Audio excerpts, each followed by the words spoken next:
vamos a recibir con mucho gusto a la hermana Tamara Mará, porque estamos en este camino tan interesante y tan lindo de ir descubriendo la variedad del llamado de Dios a la vocación del ser humano para la felicidad, pero desde un camino concreto: la vida matrimonial, la vida religiosa, la vida sacerdotal, laicos comprometidos.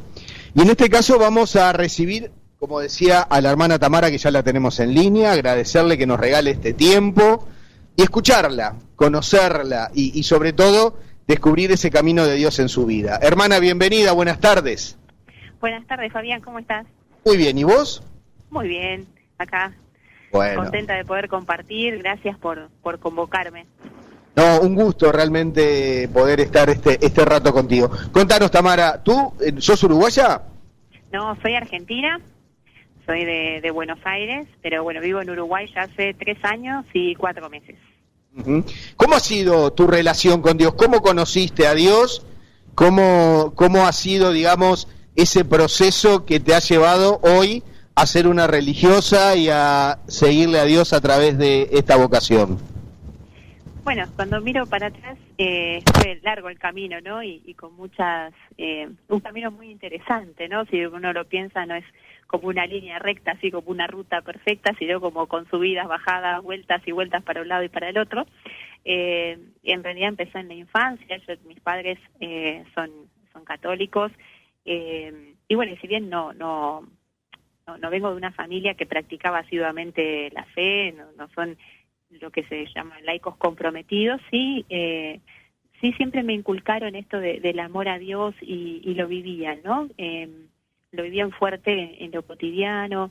Mi madre es una persona de mucha oración, entonces creo que ahí en ese seno familiar, mi abuela que me enseñó, no sé, a rezar el rosario, viste, o sea, cosas que yo no puedo marcar como un punto en que diga, bueno, en este momento conocí a Dios. Es como que fue viniendo con la familia y con lo que fui recibiendo en mi familia. Sí, sí reconozco un punto en el que yo di como mi primer sí a Dios, que fue en la adolescencia, cuando yo de chica recibí el bautismo, la comunión, pero sí dejé la confirmación para más adelante.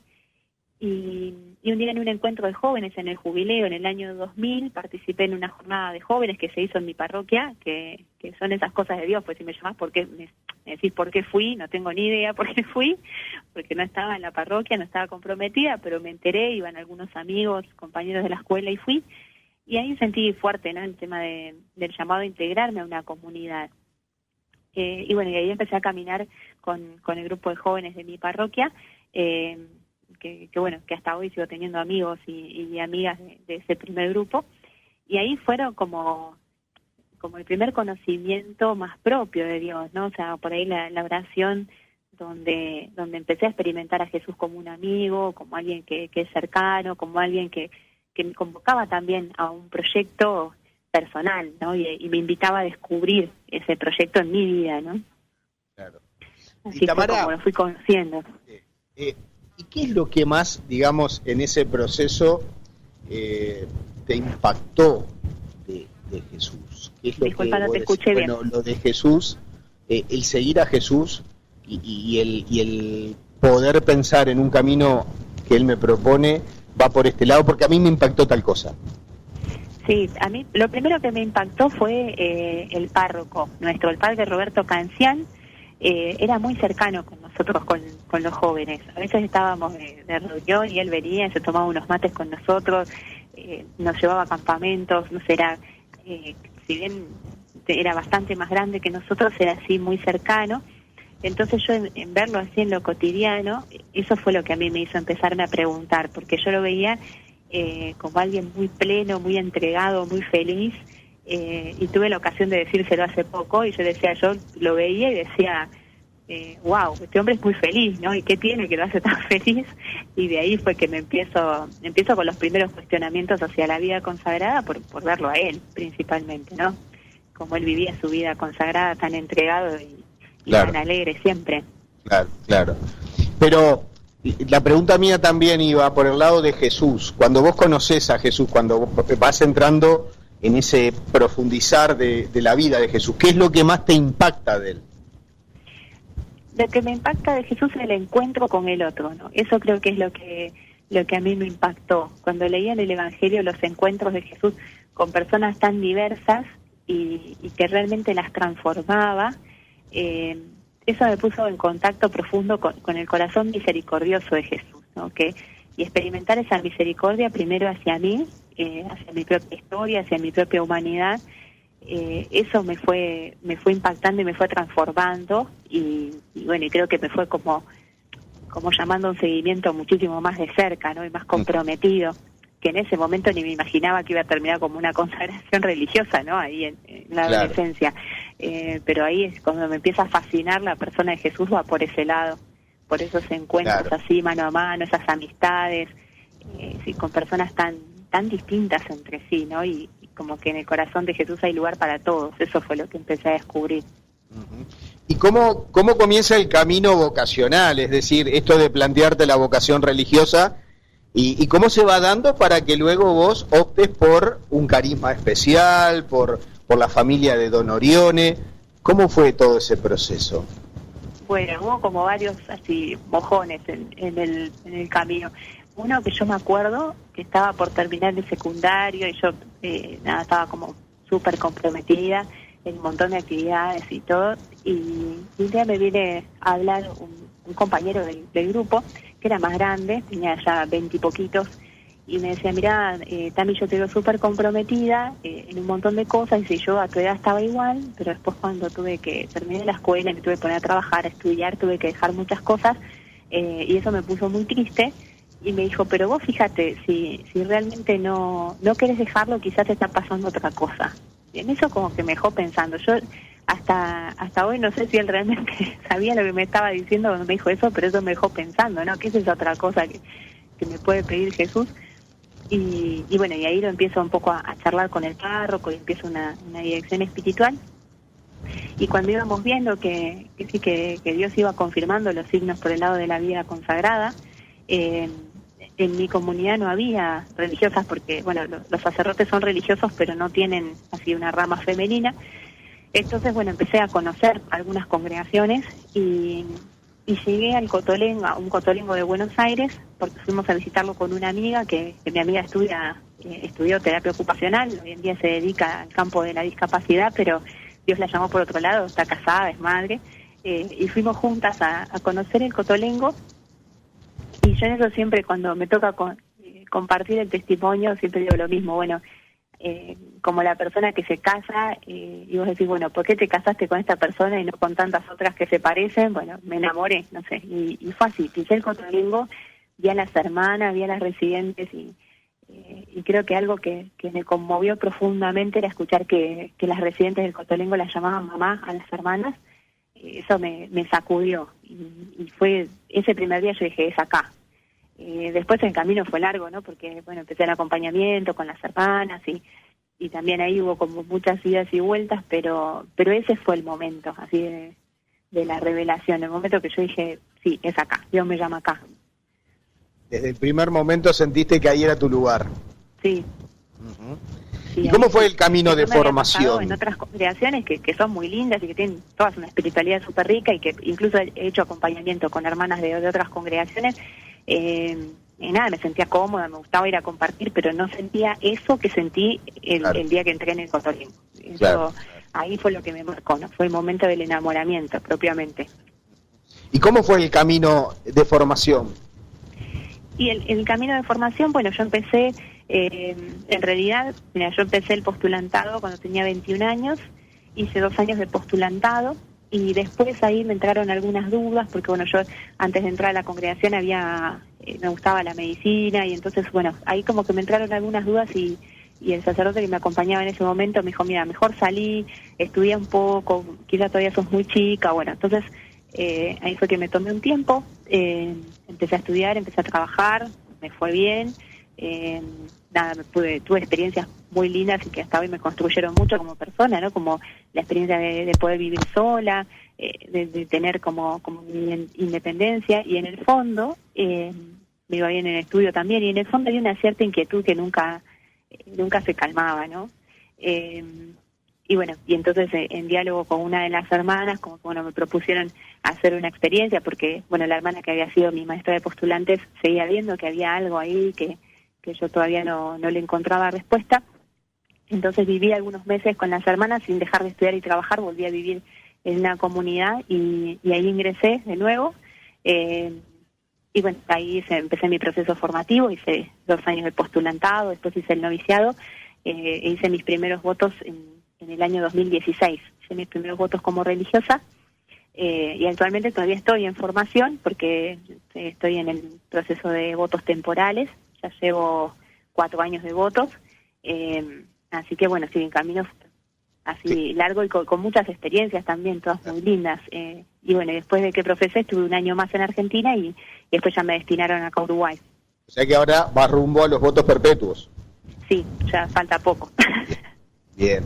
Y Tamara, desde que comenzaste este proceso de discernimiento y este camino de formación hasta ahora, digamos que ahora podés decir que lo que has vivido en todo este tiempo es realmente lo que vos soñaste al comienzo del proceso, porque uno cuando empieza un proceso de formación tiene sueños, y tiene ilusiones. ¿Cómo ha sido esa experiencia? ¿Tiene que ver con la realidad que te ha tocado vivir en estos tiempos, en estos años? Es raro, porque en realidad, si vos me decís cuál era mi gran sueño, era decir, bueno, ser hermana de Don Orión, entregarme en este carisma y sobre todo mi sueño iba mucho por el lado del cotolengo y en eso el Señor me lo ha cumplido porque la mayoría de los años desde que ingresé los transcurrí y serví en el cotolengo, entonces por ese lado siento que es un sueño súper cumplido y bueno, y que tiene más por delante. Después en otras cosas sí, quizás no me hubiera imaginado, no sé, yo soy muy de mis amigos y de mi familia, así muy cercana, sobre todo con como con un grupo de gente que quiero mucho y que cuando estaba en Buenos Aires, por más que estuve en distintas comunidades, siempre manteníamos contacto y me venían a visitar, entonces quizás lo que no me imaginaba era estar fuera del país.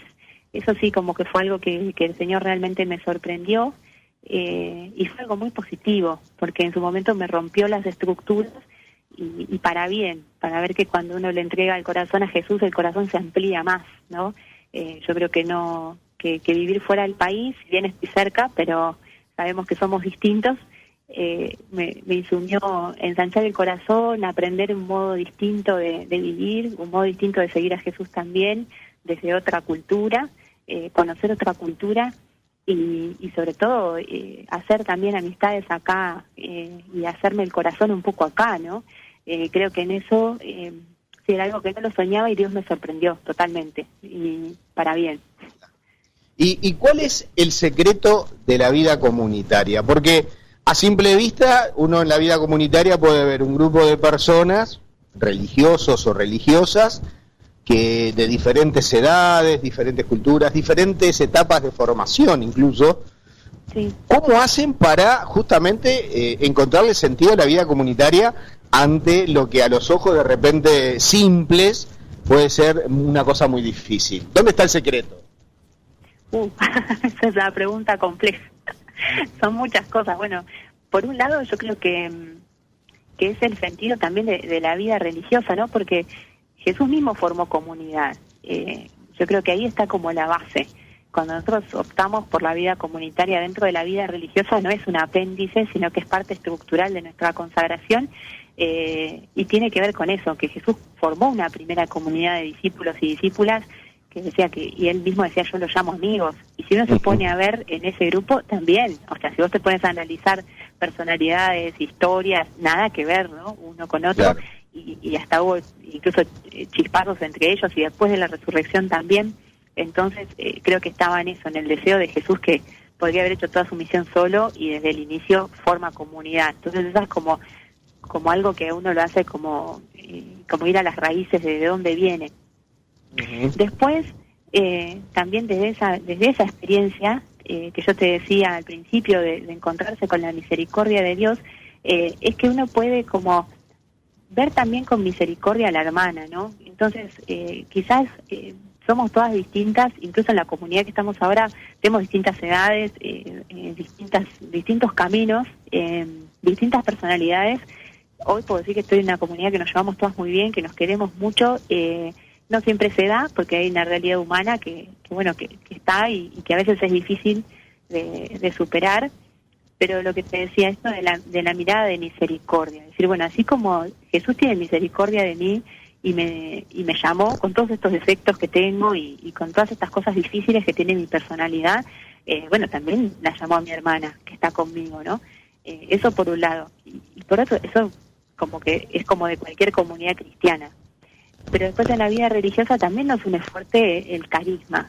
Hay un llamado a un modo de vivir la vida cristiana que también te une de fondo y que también te ayuda a superar un montón de diferencias y que también prima ante las diferencias. Entonces, eso yo creo que es un poco el secreto y algo que fui descubriendo en este último tiempo, que más allá de compartir la misión, para mí cuando entré a la vida religiosa decía, bueno, vivimos juntas porque como que compartimos el carisma y trabajamos juntas, ¿no? Esa era como mi visión de la comunidad. Y a medida que pasan los años de consagración, voy viendo que los espacios de gratuidad son re importantes para construir comunidad. Decir, bueno, hoy, no sé, nos juntamos a tomar unos mates, a charlar, porque sí, ¿no? O sea, planificado o no planificado, nos cruzamos y nos tomamos unos mates, o incluso hoy nosotras en la comunidad tenemos un espacio comunitario que lo destinamos a estar, no sé, a mirar una película, a hacer un momento que sea totalmente gratuito y que nos ayude a conocernos desde otro lado, ¿no? Claro, claro. Eso creo que es lo que va construyendo. Me imagino que también debe ser un gran desafío, porque a ver, ustedes viven justamente en el Cotolengo, que es una comunidad donde hay residentes, donde están todo el tiempo, que no es lo mismo que un colegio donde vos decís, bueno, en el tal hora cierra el colegio y quedamos, o en una parroquia se terminó la actividad.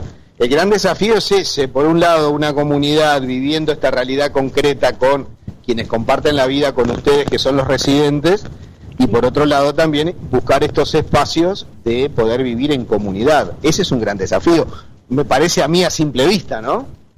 Sí, totalmente. En realidad es como vivir en el Cotolengo es una comunidad ampliada, porque nosotras con las residentes compartimos mucho. Por ejemplo, nosotros el rosario de todos los días, la misa de todos los días las compartimos, ya pasamos mucho tiempo con ellas. Entonces, por un lado eso, ¿no? Que también hacemos comunidad con las chicas y creo que eso también es un signo fuerte del Evangelio y es nuestro modo de anunciar el Evangelio también, ¿no? Y por otro lado, eso de que no nos tape el trabajo. Creo que ese es un poco también el desafío, como de generar los espacios comunitarios, porque la realidad, como vos decís, el Cotolengo tiene actividad 24 horas todos los días, o sea, si uno quiere estar trabajando las 24 horas, puede trabajar las 24 horas, ¿no? Y ese desafío de ver que nuestra vida es mucho más que el trabajo, ¿no? Y entonces, como esto de comprometernos, y cada vez más vamos tomando conciencia de que nos tenemos que comprometer a generar estos espacios como hermanas, fuera del trabajo, estos espacios de gratuidad. Tamara, y la última pregunta, una de las cosas que uno cuando visita el Cotolengo masculino o el Cotolengo femenino en este caso, uno se encuentra así con una realidad que a los ojos del mundo exitista llama mucho la atención, porque encontramos con, bueno, la discapacidad, con ciertas limitaciones, pero lo que yo tengo la experiencia propia, por eso te lo pregunto, las pocas veces que he estado, también me encuentro con un lugar donde tal vez en ningún otro lugar exista tanto amor como uno percibe en el ambiente cuando visita el Cotolengo. ¿Cuál es el secreto de tanto amor, entre comillas, ante tanta dificultad? Bueno, yo creo que esto de que Jesús sea el centro es un secreto, ¿no? Don Orione decía que el Cotolengo se funda sobre la Eucaristía. Para nosotros la Eucaristía de todos los días es un punto de encuentro, ¿no? Y que es fuerte y que lo compartimos así, como te decía, como comunidad ampliada. Yo creo que ese es un gran secreto, porque nos ayuda a superar las diferencias en todo sentido, ¿no? Y a vernos como hermanas. Incluso nosotras no ubicarnos en un lugar de superioridad, ¿no? Sino también, yo en lo personal te digo que todos los días aprendo mucho de las residentes, un montón. Entonces eso de como de hacerse permeable, y acá también las residentes forman, en esto que decíamos de la vida comunitaria, también forman una comunidad entre personas que vienen de historias completamente distintas, ¿no? Y que, no sé, que hay unas pocas que tienen familia, hay muchas que no tienen a nadie, hay algunas que han atravesado situaciones súper dolorosas, otras que no, que Dios las preservó de esas cuestiones, y bueno, y se va como formando una familia, entre ellas mismas y con nosotras, y también con la gente que trabaja acá, que esos son vínculos también muy fuertes y muy lindos. Yo creo que sin Jesús no se podría, porque somos súper distintas. Claro. Creo que ese es como el secreto. Si tuviera que decir No, y además, es ese. Y además se les nota la alegría. Sí. Se les Sí, nota. bueno, creo que esa es una de las características y lo que asombra a la gente cuando viene, porque no sé, acá me parece que no es común, pero en Argentina mucho tiempo y hace unos años más fuertes se decía anda a llorar al Cotolengo, no era como una frase. Y es, o sea, claramente es una frase que no tiene que ver con la gente que haya conocido, porque es lo que asombra. Quizá uno se imagina que ante situaciones realmente muy dolorosas de la discapacidad, del obstáculo, del límite, se imagina, bueno, como una situación súper triste y nada que ver. O sea, realmente se vive con mucha alegría. Tal cual, te lo aseguro. Yo fíjate que la experiencia mía fue en el año 97, cuando estaba en introductorio, que íbamos a hacer la pastoral al Cotolengo, y era una de las tardes más divertidas de la semana. Sí. Y bueno, no me olvido, fíjate que hace tantos años. Por el tema de la pandemia no estamos recibiendo, pero siguen viniendo los grupos de jóvenes a hacer sus apostolados acá o a compartir con las residentes y les encanta y se redivierten. Entonces, Tamara, te agradezco mucho este tiempo compartido, un abrazo a toda la comunidad y rezar también para que, bueno, este testimonio sirva para despertar en el corazón de las jóvenes tal vez esa pregunta de si es posible ser feliz en este estilo de vida. Un abrazo grande. Ni hablar. Bueno, muchas gracias. Un abrazo. Estamos en contacto. Señores, con nosotros la hermana Tamara Amará, integrante de las Pequeñas Hermanas Misioneras de la Caridad, fundada por San Luis Orione. Ella reside ahí en el Cotolengo Femenino, ahí en la calle Suárez y Boulevard, linda comunidad.